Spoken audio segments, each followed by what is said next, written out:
नमस्कार।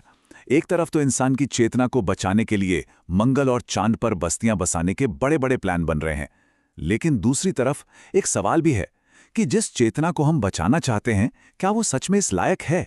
आज इसी अजीब सी कश्मकश को समझने की कोशिश करते हैं। दुनिया में दौलत का बंटवारा कितना अजीब है, इसका अंदाजा आप इस आंकड़े से लगाइए। मान लीजिए कि पूरी दुनिया में 100 लोग हैं और कुल 100 रुपए हैं, तो पता है क्या होगा? सिर्फ एक आदमी के पास 45 रुपए होंगे और बाकी के जो 99 लोग हैं उन्हें मिलके 55 रुपए में गुजारा करना होगा। मतलब हर एक के हिस्से में 55 पैसे से भी कम।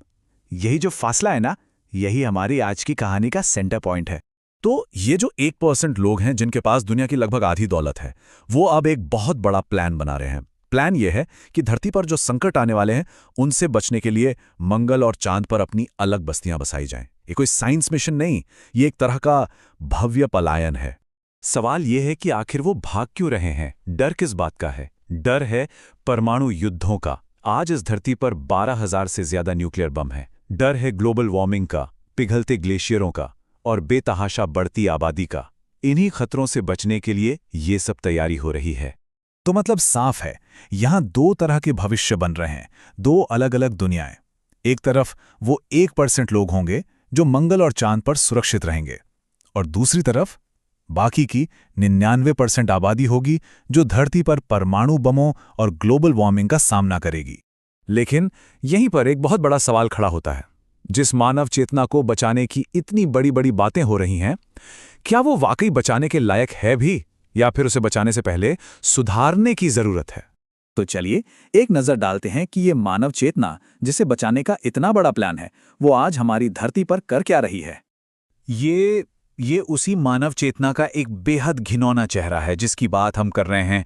ये खबर हमें रुककर सोचने पे मजबूर करती है कि आखिर हम बचाना क्या चाह रहे हैं। आज उसी मानव चेतना ने हरियाणा के रेवाड़ी क्षेत्र में 10 महीने की बच्ची का रेप किया। तो बात अब साफ हो जाती है।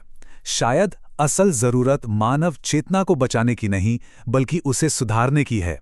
कहीं और भाग जाना कोई समाधान नहीं है, सुधार ही अकेला रास्ता है। अच्छा, तो अगर सुधार की बात करें तो जहन में धर्म का ख्याल आता है, लेकिन क्या धर्म इसमें हमारी कोई मदद कर सकता है? और उससे भी बड़ा सवाल, क्या हम धर्म का असली मतलब समझते भी हैं? देखिए, दुनिया में 300 से भी ज्यादा धर्म हैं, पर हैरानी की बात यह है कि इंसानियत के जो सबसे बड़े, सबसे गहरे सवाल हैं, वो आज भी वहीं के वहीं हैं। अगर असल मतलब की बात करें तो धर्म बहुत सीधी सी 3 चीजें हैं: प्रेम, न्याय और करुणा।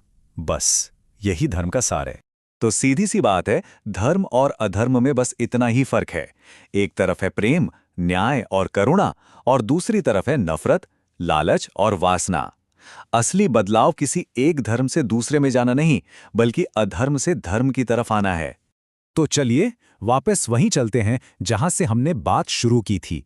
एक ही धरती पर मौजूद उन दो अलग अलग दुनियाओं पर, एक सपना और एक कड़वी हकीकत। सपना यह है कि दुनिया के वही 1% अमीर लोग अपनी चेतना को बचाने के लिए मंगल पर एक नया भविष्य बना रहे हैं। और हकीकत यह है, हमारी इसी धरती पर बिहार में एक पिता अमरनाथ भूख के मारे अपनी 3 बेटियों के साथ जान दे देता है। 11 साल की राधा, 9 साल की राधिका और 7 साल की शिवानी।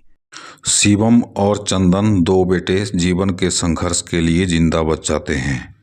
सोचिए, एक तरफ मंगल का सपना और दूसरी तरफ भूख से दम तोड़ती इंसानियत। अब जब हम ऐसी खबरें सुनते हैं या पढ़ते हैं तो हमारी सोच, हमारी मानसिकता क्या करती है? हम चुनते क्या है? सुधार का रास्ता या फिर तबाही का? अक्सर हमारी मानसिकता ना बिल्कुल किसी फिल्म के शुरू में आने वाले डिस्क्लेमर जैसी बन गई है। इस कहानी के सभी पात्र और घटनाएं काल्पनिक हैं। हम ऐसी भयानक सच्चाइयों को भी ऐसे पढ़कर निकल जाते हैं मानो ये सब फिक्शन हो। हमसे इसका कोई लेना देना ही नहीं है। पर यह काल्पनिक नहीं है, ये हकीकत है। तो आखिर में सवाल बस एक ही बचता है, क्या हम अपनी चेतना को सुधारने का रास्ता चुनेंगे या फिर तबाही की तरफ यूं ही बढ़ते रहेंगे? फैसला हमारा है, सुधार या संहार।